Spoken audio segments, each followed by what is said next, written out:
রাজধানীর ঢাকার মিরপুরের ৬ নম্বর সেকশনের ব্লকে গত সংসদ নির্বাচনে ভোট প্রদানকে কেন্দ্র করে সংঘর্ষ ও হামলার অভিযোগ উঠেছে।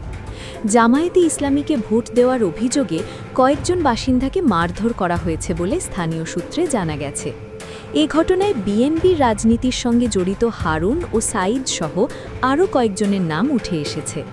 স্থানীয়দের দাবি, নির্বাচনের পর থেকেই এলাকায় রাজনৈতিক প্রতিহিংসা, ভয়ভীতি প্রদর্শন এবং চাঁদাবাজির মাধ্যমে প্রভাব বিস্তারের চেষ্টা চলছে।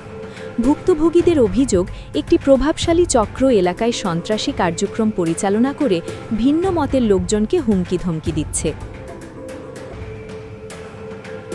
গত ২১ ফেব্রুয়ারি ২০২৬ বিকেল প্রায় ৪টের দিকে ক্ষতিগ্রস্তদের দেখতে ঢাকা ১৬ আসনের নবনির্বাচিত সংসদ সদস্য কর্নেল আব্দুল বাতেন ঘটনাস্থলে যান। এ সময় স্থানীয় লোকজন তাকে স্বাগত জানাতে সমবেত হন এবং ঘটনার বিস্তারিত তুলে ধরেন।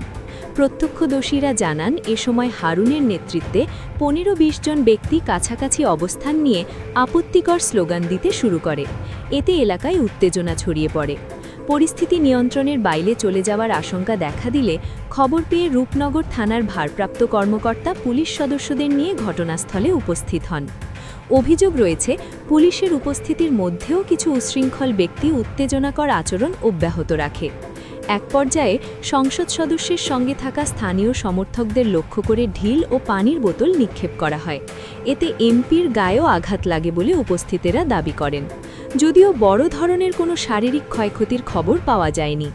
এলাকাবাসীর অভিযোগ, একটি চিহ্নিত সন্ত্রাসী ও চাঁদাবাজ চক্র দীর্ঘদিন ধরে এলাকায় আধিপত্য বিস্তারের চেষ্টা করছে। নির্বাচনের ফলাফলকে কেন্দ্র করে তারা ভিন্ন রাজনৈতিক মতের বাসিন্দাদের ভয়ভীতি প্রদর্শন, মারধর এবং সামাজিকভাবে হেয় করার অপচেষ্টা চালাচ্ছে।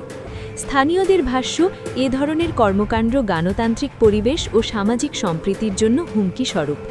পরিস্থিতি আরও অবনতির হাত থেকে রক্ষা করতে সংসদ সদস্য কর্নেল আব্দুল বাতেন উপস্থিত সবাইকে ধৈর্য ধারণ ও শান্ত থাকার আহ্বান জানান। তিনি আইনের প্রতি শ্রদ্ধাশীল থেকে শান্তিপূর্ণ উপায়ে সমস্যা সমাধানের কথা বলেন এবং পরে স্থান ত্যাগ করেন। এ ঘটনায় স্থানীয় বাসিন্দারা তীব্র নিন্দা জানিয়েছেন এবং হামলাকারী ও চাঁদাবাজদের দ্রুত চিহ্নিত করে আইনের আওতায় আনার দাবি জানিয়েছেন। একই সঙ্গে আইনশৃঙ্খলা বাহিনীর কার্যকর ভূমিকা প্রত্যাশা করেছেন তারা।